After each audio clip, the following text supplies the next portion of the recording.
إذ قال إبراهيم لأبيه آزر أتتخذ أصناما آلهة إني أراك وقومك في ضلال مبين. Bismillah, assalamualaikum warahmatullahi wabarakatuh. Alhamdulillahirabbil alamin, hamdan na'imin, hamdan syakirin. Wassalatu wassalamu ala Rasulillahil amin, khairil khalqi ajma'in wa ala alihi wa ashabihi wa man ihtada bihadyihi wastanna bisunnatihi ila yaumiddin. Haitsu qala tabaraka wa ta'ala fil Qur'anil Karim, ya ayyuhalladzina amanu taqullaha haqqa tuqatih wa la tamutunna illa wa antum muslimun. Wa qala nabiyyuna Muhammad sallallahu alaihi wasallam fi hadithihi, man salaka tariqan yaltamisu fihi ilman sahhalallahu lahu bihi tariqan ilal jannah. Ma'asyiral muslimin, Bapak, Ibu-ibu jamaah salat maghrib rahimani wa rahmatullah. Alhamdulillahirabbil alamin, kula sami tasih pinaringan nikmat saking Allah Subhanahu wa taala, nikmat sehat, nikmat atem niku nikmat bareng. Nggih, gimana?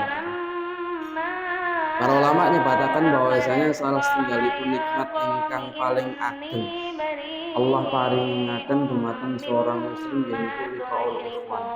Tepang kali sederek, tepang kali sedulur seiman. Nah, pengawasan iki alhamdulillahirabbil alamin bersami saged bermuajah, saling berhadap-hadapan. Kula menghadap panjenengan, panjenengan saling berhadap dengan yang depannya.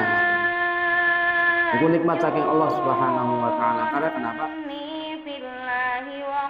Sahabat teman ingkang kula sami gadahi itu sejatinya untuk memompa semangat ibadah kula lan parisan.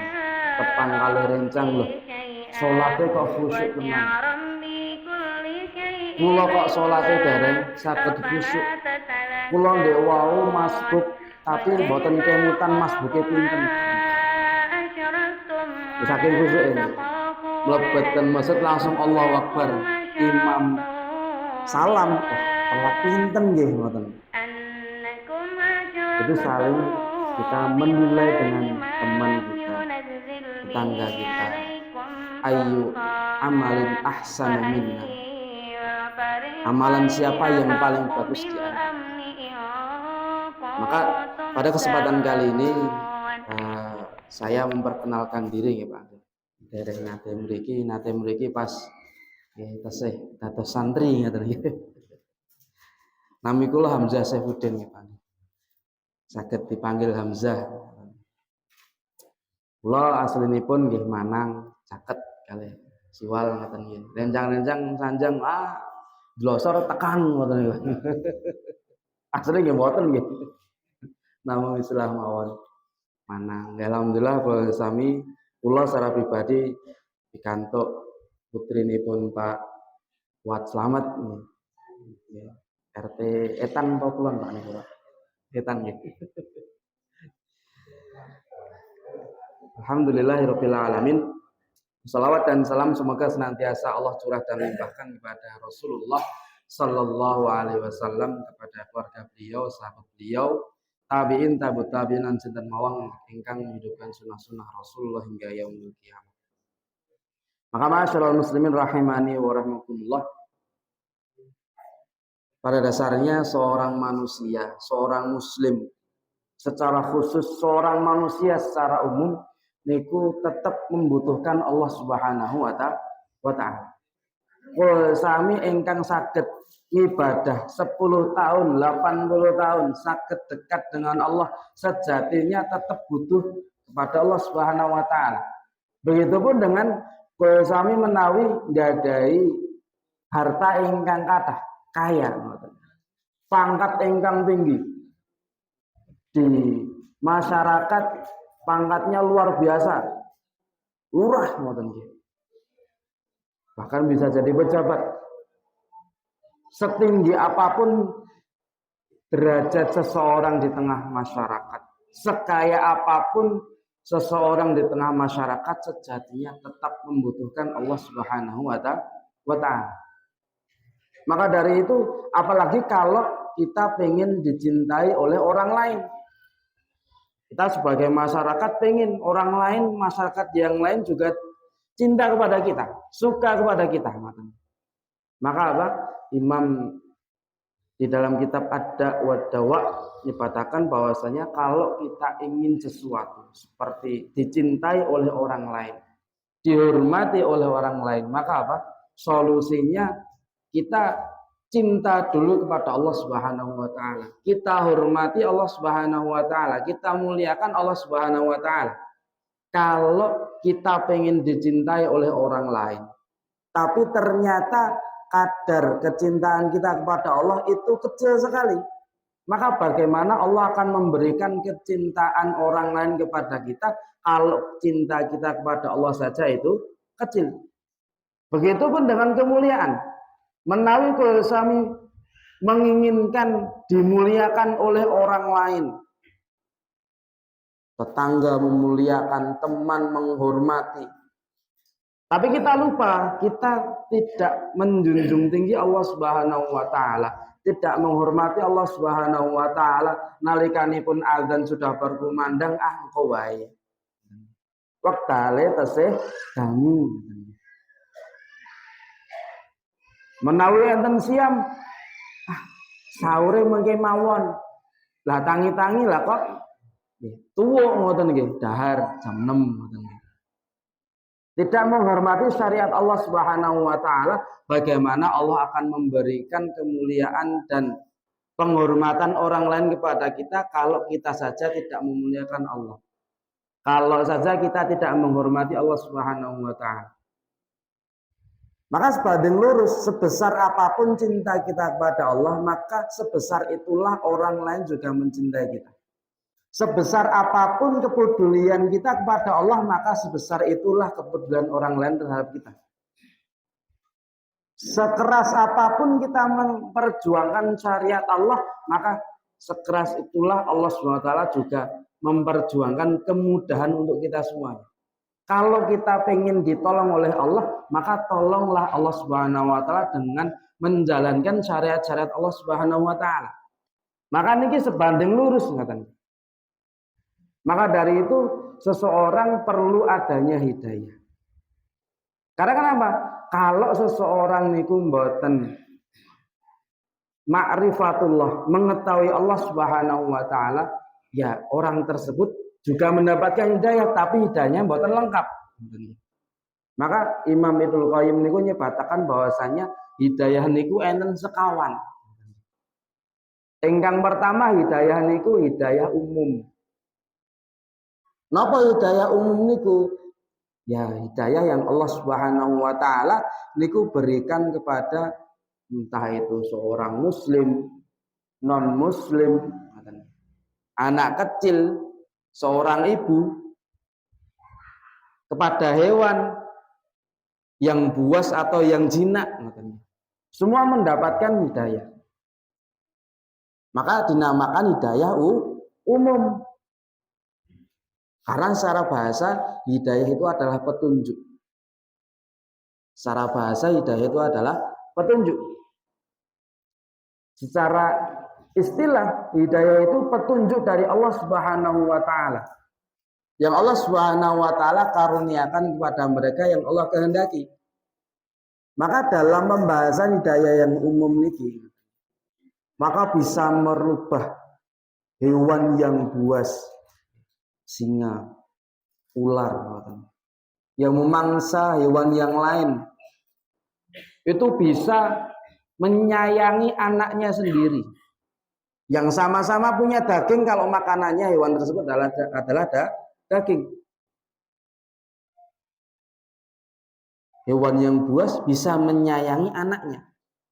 Kalau dipikir-pikir, ya kalau ibunya lapar tinggal dimakan saja. Tapi Allah Subhanahu wa Ta'ala begitu memberikan hidayah kepada hewan yang buas tadi, sehingga apa? Yang tadinya terbiasa memakan hewan yang lain, memakan sejenisnya. Terkadang kan ular kobra niku daharane ular piton atau ular-ular yang lain, saling memakan antara ular satu dengan ular yang lain. Tapi kalau sudah dengan anaknya, itu Allah Subhanahu wa taala memberikan hidayah supaya apa? Tidak memakan anaknya, sehingga keberlangsungan itu tetap terjaga. Nantinya ya ular itu akan senantiasa ada, singa itu akan senantiasa ada. Tapi kalau Allah Subhanahu wa taala sudah mencabut hidayah tersebut, hidayah umum tadi dari si ular, si singa tadi, nanti apa? Ya, seorang ibu akan memakan anaknya. Dan itu akan terus terjadi kalau Allah Subhanahu wa taala mencabut hidayah tersebut. Begitupun dengan seorang muslim, seorang yang kafir. Allah Subhanahu wa taala juga memberikan kepada mereka hidayah. Secara umum mereka juga mendapatkan hidayah. Bahkan orang kafir pun juga mendapatkan hidayah. Karena hidayah itu lekat sekali dengan perbuatan baik. Loh, non muslim kok pikantuk hidayah kok sakit? Padahal hidayah niku sing maringi Allah.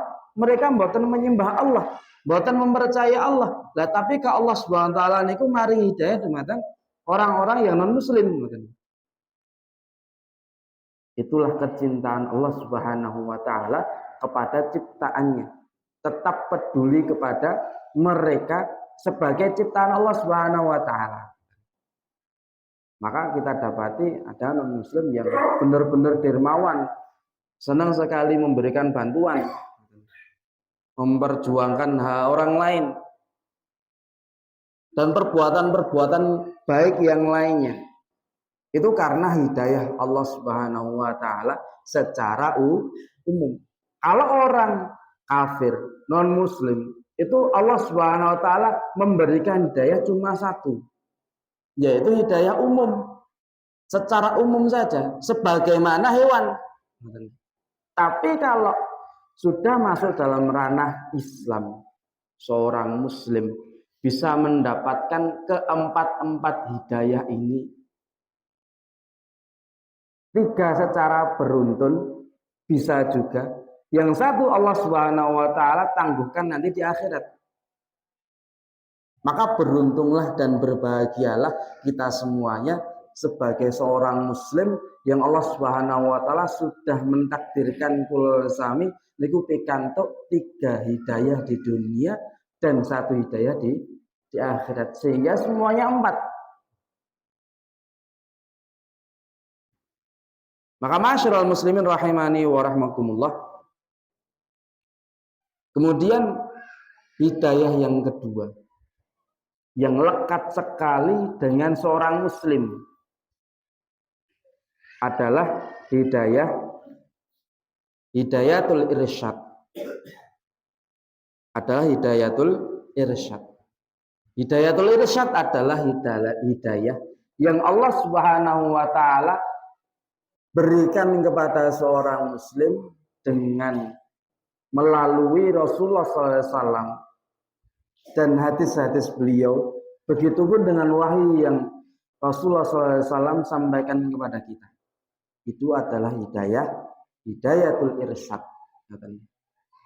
Maka masyarul muslimin rahimani wa rahmakumullah, kalau hidayatul irsyad ini seseorang bisa tidak menerima. Begitupun dengan hidayah umum tadi. Allah sudah berikan kepada mereka satu pengertian. Oh, nanti akan berbuat baik. Nanti saya mau memberikan sedekah ini kepada orang yang membutuhkan. Tapi kalau sudah perjalanan setan menggoda, wah nanti aja lah, lebih jauh, mungkin mawon niki jame mepet dengan alasan-alasan yang lainnya. itu bisa menolak. Begitupun dengan hidayatul irsyad. Ketika hadis dan Al-Quran sudah kita fahami sampai kepada kita. Ketika ilmu-ilmu fikih sudah sampai kepada kita, tata cara takbiratul ihram bagaimana? Ketika rakaat pertama membaca apa? Kita sudah paham. Tapi tatkala sholat, setan menggoda. Akhirnya apa? Kita tidak menjalankan apa yang sudah kita fahami, apa yang sudah kita ketahui dari syariat Islam ini. Ketika takbiratul ihram, Allahu Akbar, imam bismillah, wah, ki udan. Pemilihanku lali di. Jiko ngoten iki, Pak. Dia Allah. Masak sekul niku gosong mboten nggih. Wah, niku pertandingan Indonesia nglawan Jepang ngoten iki. Kemutan ngoten niku. Sing saderengipun niku mangertosi mengke rakaat pertama maos nggih Al-Fatihah, mengke nek menawi imam amin nggih, amin ngoten. Mengke ketika rukuk maos napa mangertosi, tapi ketika sudah praktek nah lupa. Itu bisa tidak terjadi walaupun sudah sampai kepada kita hidayatul irsyad. Maka masyarul muslimin rahimani wa rahmakumullah, begitupun tatkala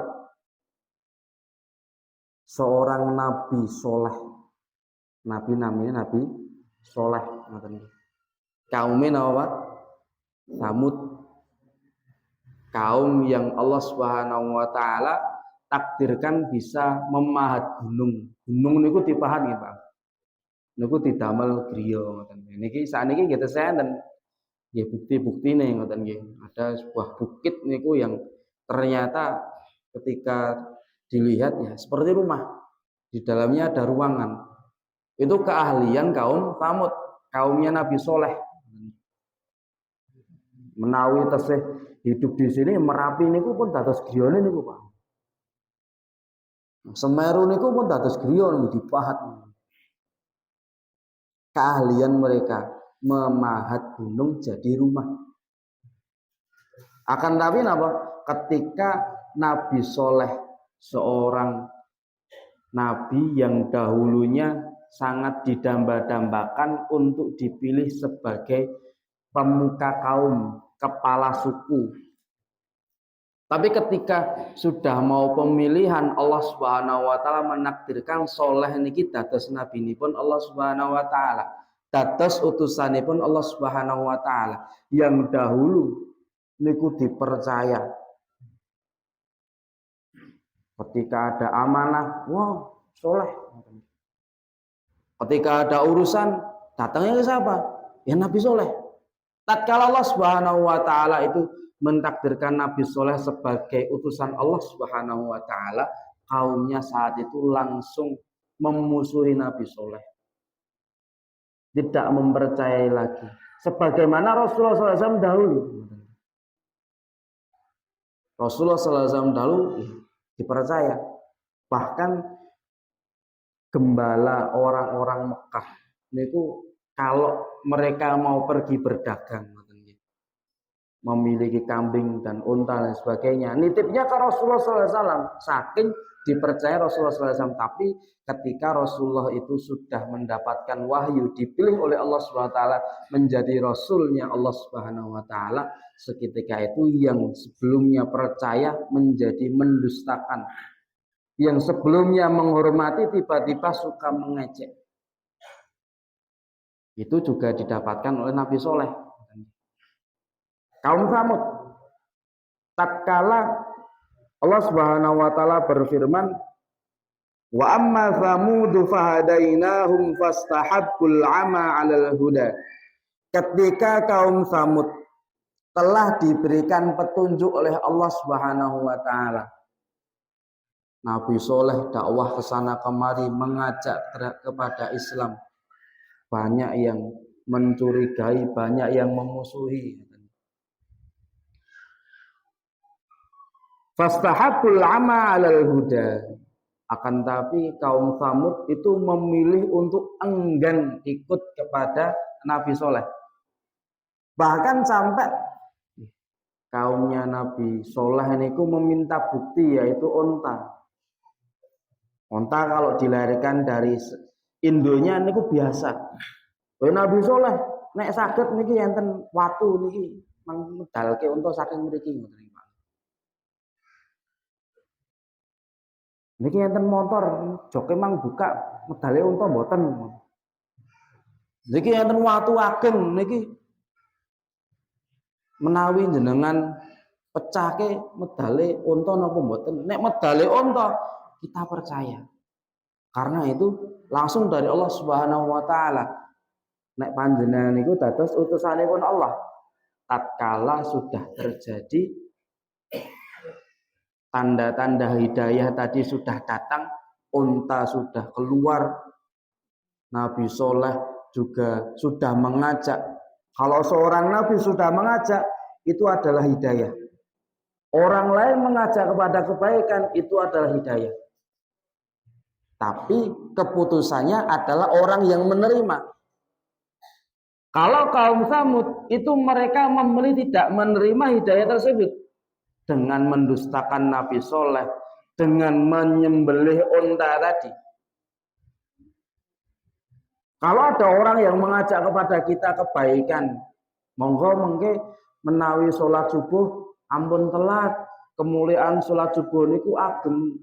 Allah, penak turu katanya. Subuh niku wayahe angler-anglere ngoten. Niku tanda-tanda orang yang menolak hidayatul irsyad. Lah menawi saniki nek kolomben kesehatan Nabi saniki mboten enten Nabi. Kolomben enten Rasul, saniki pun mboten enten Rasul. Maka tatkala ada orang lain yang mengajak kepada kebaikan dan kita menerima dan mengamalkannya, kita mendapatkan hidayatul irsyad. Akan tetapi ketika kita menolak ajakan tersebut, maka kita menolak juga hidayatul irsyad.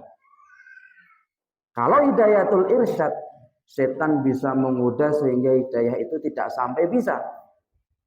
Hidayatul irsyad, orang lain membujuk kita supaya tidak melakukan kebaikan dan kita mengiyakan dan melakukannya untuk menolak dalam kebaikan tersebut, maka kita tidak mendapatkan hidayatul irsyad. Kita ketika membaca Al-Quran, membaca tentang kutiba alaikumussyam, kewajiban puasa Ramadan. Akan tapi tatkala di siang hari pun mboten enten tiyang niki kosongan ngoten. Pun delik ngoten. Buka ten mriku, maka tidak mendapatkan hidayatul irsyad. Maka masyarul muslimin rahimani wa rahmakumullah, hidayah yang ketiga adalah hidayatut taufik. Hidayah yang langsung dari Allah Subhanahu wa taala. Kalau sudah masuk dalam hidayatut taufik, maka setan tidak bisa menghalangi hidayah tersebut, orang lain tidak bisa menghalangi hidayah tersebut, bahkan seorang istri yang dekat dengan suaminya itu tidak bisa menghalangi hidayatut taufik. Bahkan seorang bapak yang memiliki kendali kepada seorang anak bisa menyuruh anaknya untuk tidak melakukan perbuatan kebaikan kalau hidayah tersebut adalah hidayah itu taufik. Seorang bapak tadi tidak bisa menghalau hidayah itu taufik yang Allah Subhanahu wa taala turunkan kepada kita. Bahkan atasan kita, bos-bos kita, kalau sudah hidayah itu taufik datang, maka orang sekalipun, bahkan setan sekalipun tidak bisa menghalau. Tidak bisa menghalau tadi. Kalau itu hidayatut taufik. Kalau hidayatut taufik, Itu langsung dari Allah Subhanahu wa ta'ala. Maka masyarul muslimin rahimani wa rahmatullah,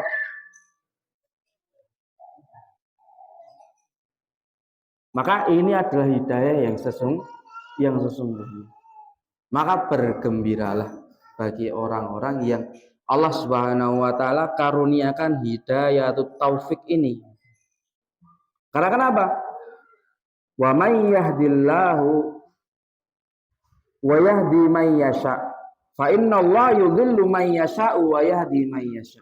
Allah memberikan hidayah kepada mereka yang Allah kehendaki.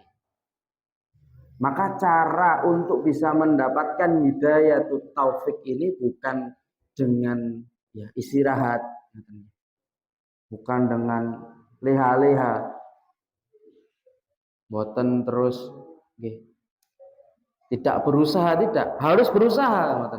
Kalau pengen mendapatkan hidayah atau taufik ini, begitupun dengan hidayah yang lain. Kalau kula sami niku pengen mendapatkan hidayah umum, taufik atau irsyad, maka langkah yang pertama adalah kita berusaha. Kita beriman pada Allah SWT, percaya kepada Allah SWT. Wa may yu'min billah yahdi qalbah.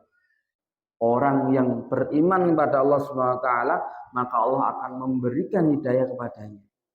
Syaratnya iman. Kalau sudah iman, maka yang kedua adalah mujahadah, bersungguh-sungguh. Untuk apa? Untuk senantiasa mendapatkan hidayah tadi. Kalau sami niku nggadai tiang-tiang ingkang becik, rencang-rencang ingkang becik, senantiasa mengingatkan kita kepada kebaikan, maka rangkullah dia. Karena sesungguhnya apa? Senantiasa mengingatkan kita kepada ketaatan. Senantiasa pengen kita itu senantiasa mendapatkan hidayah kepada Allah SWT. Karena sifatnya hidayah itu adalah kebaikan. Sifatnya apa? Kebaikan. Kalau sampai saja teman yang baik tadi itu tidak kita rangkul, bahkan kita musuhi, bagaimana Allah akan memberikan hidayah? Bagaimana Allah akan memberikan hidayatul irsyad? Bagaimana Allah akan memberikan hidayatul taufik? Nah, masyarul muslimin rahimani wa rahmakumullah, ada salah satu hadis dari Rasulullah SAW. An Abdillah ibnu Dailami, bahwasannya Rasulullah SAW itu bersabda, Innallaha khalaqa khalqahu. Sesungguhnya Allah Subhanahu wa taala menciptakan ciptaannya fi dzulmatin, dalam kegelapan, dalam kezaliman.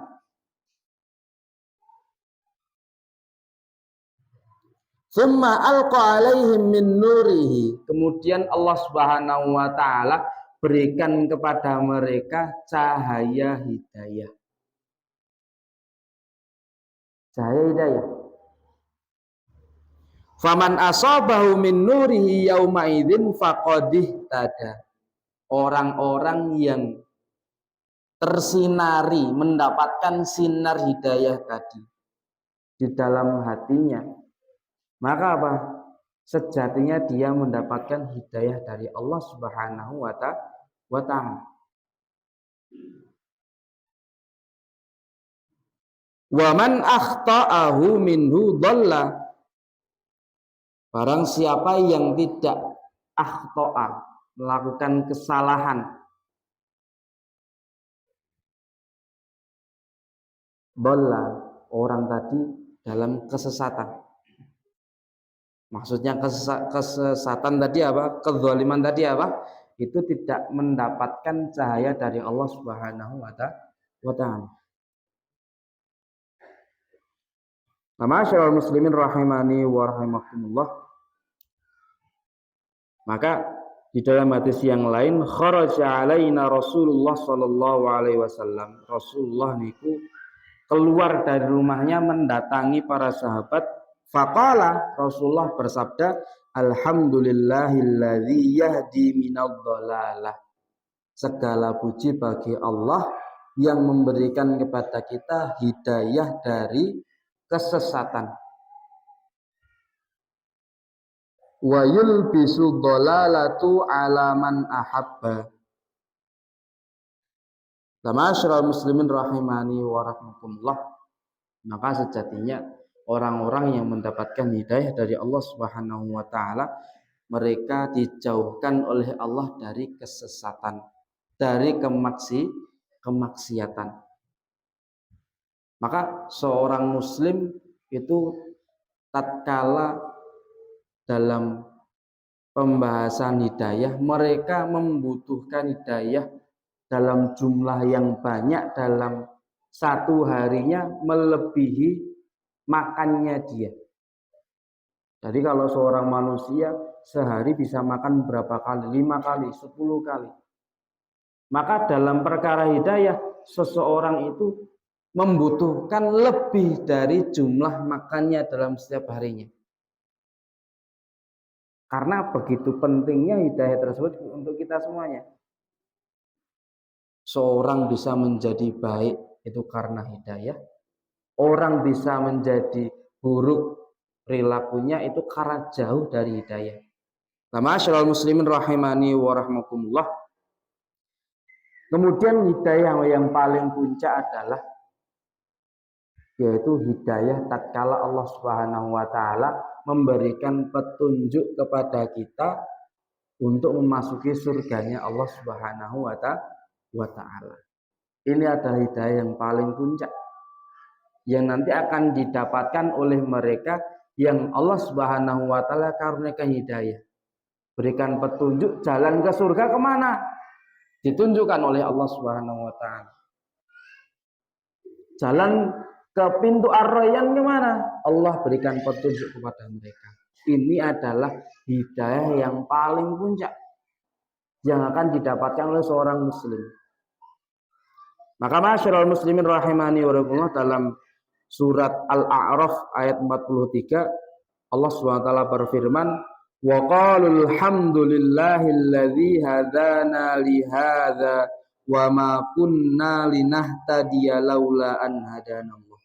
Segala puji bagi Allah yang telah memberikan petunjuk kepada kami ke surga, ke jannahnya Allah Subhanahu wa taala. Maka kolomben tatkala Imam Ibnu Katsir niku menafsirkan ayat fala ta'lamu nafsum ma ukhfiya lahum min qurrati a'yun. Boten enten setunggal tiang pun yang Allah tidak menyembunyikan sesuatu darinya. Jadi kita semuanya ada sesuatu yang disembunyikan Allah SWT dari kita. Min qurrati a'yun, kalau sesuatu itu dibuka, diberitahukan kepada kita, maka apa? Yang sebelumnya sedih menjadi senang, yang sebelumnya semangat tambah semangat. Imam Ibnu Katsir menafsirkan sebuah kisah tatkala Nabi Musa bertanya kepada Allah Subhanahu wa taala, "Ya Allah, bagaimana derajat orang-orang yang paling tinggi di surga?" Mereka mendapatkan apa ya Allah? Orang-orang yang derajatnya paling tinggi itu nikmatnya apa? Maka Allah SWT itu berfirman menjawab pertanyaan Nabi Musa, mereka adalah orang-orang yang Allah tanamkan kemuliaan di dalam dirinya. Melalui tangannya Allah SWT secara langsung, maka tatkala sudah ditanam kemuliaan tadi di dalam diri mereka, maka apa? Maka mala ainun ra'at, mereka ketika di surga mendapatkan nikmat yang tidak pernah didapatkan, dilihat oleh satu mata seorang manusia pun di dunia. Wala udhunun sami'at, tidak pernah didengar nikmat tersebut satu orang pun di dunia. Wala khatara fi qalbin basar, tidak pernah dilihat, tidak pernah didengar, bahkan tidak pernah terbetik di dalam hati satu orang pun di dunia. Bahkan Rasulullah SAW, ma'asyiral muslimin rahimani wa rahmatullah, lalu Nabi Musa tanglet mulai, ya Allah, lalu kalau ada yang mendapatkan nikmat paling tinggi, lantas yang mendapatkan nikmat yang paling rendah derajatnya itu bagaimana? Orang yang memiliki derajat paling rendah di surga nanti mendapatkan nikmat surga yang bagaimana? Maka Allah SWT menjawab, mereka yang memasuki surga terakhir. Memasuki surga terakhir. Tatkala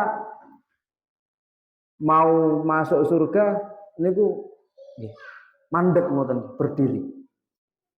Allah SWT niku tanglet. Wahai hambaku, kenapa engkau tidak mau masuk surga? Ya Allah, kalau tingali saking mriki surga niku pun kebak. Pun kathah penghunine, pun kathah tiyang. Kula tingali saking mriki nikmat surga niku pun telas. Pun boten enten melih untuk saya. Saya sudah tidak kebagian. Kula tingali ten mriki nggih wonten niku ya Allah. Bagaimana saya mau masuk dan mendapatkan nikmat surga? Maka Allah SWT niku sanjang, masuklah dulu. Purun boten menawi panjenengan niku kula paringi kenikmatan sebagaimana seorang raja di dunia. Seorang raja di dunia, kalau kita lihat pada Nabi Daud, Nabi Sulaiman, seorang raja plus jadi nabi. Nabi Daud seorang raja yang mendapatkan kitab dari Allah SWT. Seorang nabi plus raja. Kalau Nabi Sulaiman itu bisa berbicara kepada hewan, bisa berbicara kepada setan. Setan dan hewan ditaklukkan untuk Nabi Sulaiman. Itu raja di dunia. Nabi Sulaiman pergi ke sana kemari tidak pakai kuda, tidak pakai unta, tapi punya kendaraan pribadi, yaitu adalah awan. Itu kenikmatan seorang raja di dunia yang didapatkan oleh Nabi Sulaiman. Nah, itu kalau disamakan dengan orang yang mendapatkan kenikmatan di surga paling rendah, ya sebagaimana yang didapatkan oleh Nabi Sulaiman. Maka apa jawab orang tadi? Ya Allah, mendapatkan kemuliaan sebagaimana seorang raja saja itu sungguh luar biasa ya Allah. Kula ridha ya Allah, kula purun ya Allah. Allah lantas kemudian sanjang, menawi panjenengan ridha purun, panjenengan kula kali lipatkan nikmat seorang raja tadi berlipat-lipat.